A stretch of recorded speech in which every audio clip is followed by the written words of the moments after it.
Quick Monday night recap of college basketball and of NBA. Let's start with NBA because it's shorter and quicker, and the results were better.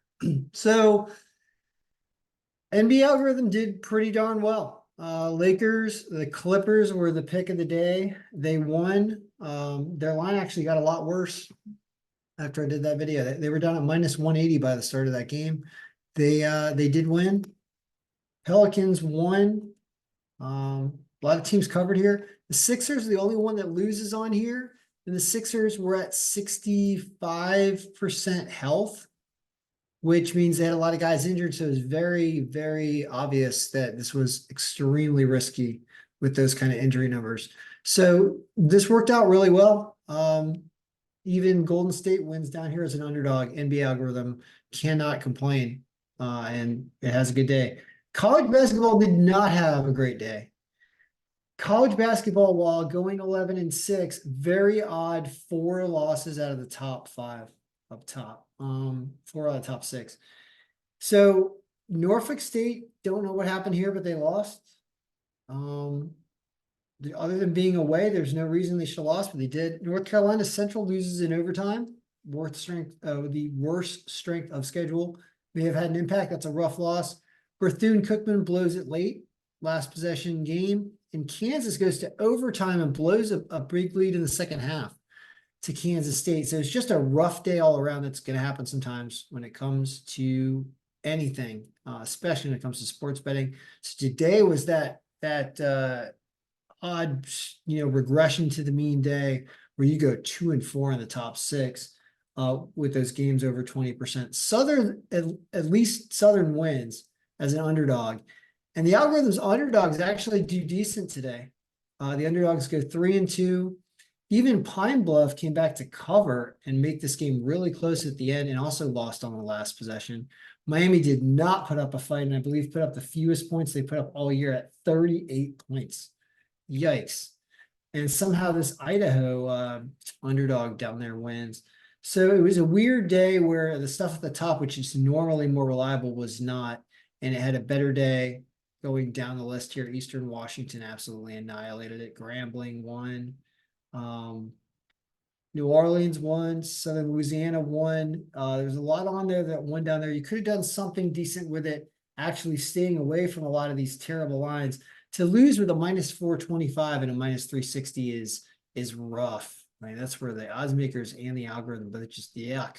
So that kind of day will happen sometimes. Will tomorrow be like that? I don't know. We'll find out. Here's what it has right now.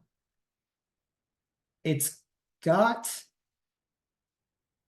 10 games above 20% margin. These games here, the problem is look at how awful the lines are on basically almost everything except for Wake Forest that doesn't even have a good strength of schedule. So this is very, very, very awful. Unbettable, minus 700, minus 900, 700. Everything is terrible. And Kentucky's even injured, so you wouldn't want to take them anyway. It's like what's on the list is completely unbettable up here. Sad. So some other things popping out. Dayton with a big, nice strength of schedule differentiator against St. Joseph. Means they've played better teams. That line's only minus 122. Of course, they're on the road, which is the issue there, but 16% margin. A lot of signs that Dayton can win that game. Get some injuries on Connecticut and Butler.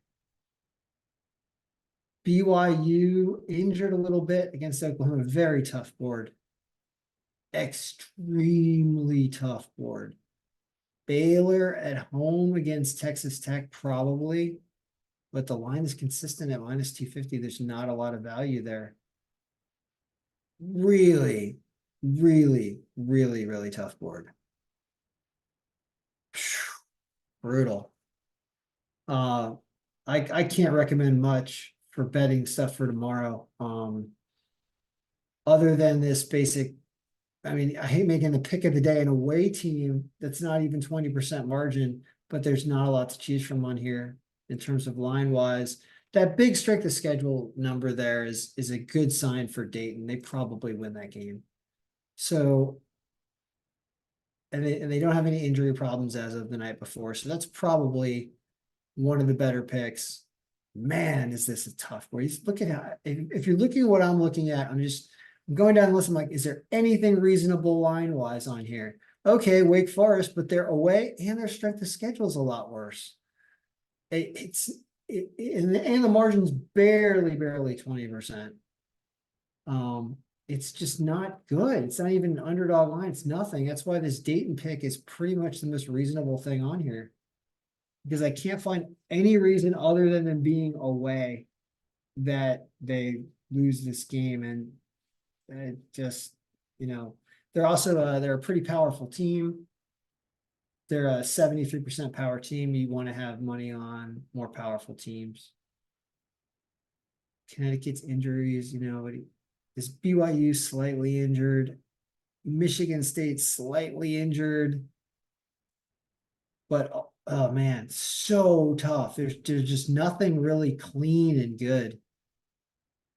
Man, brutal. Absolutely brutal. Tennessee Martin. All right. Oh gosh. There's not much. I'll go with Dayton. Can't find a reason not to play Dayton there really, except that they're away, but we'll call that not a reason.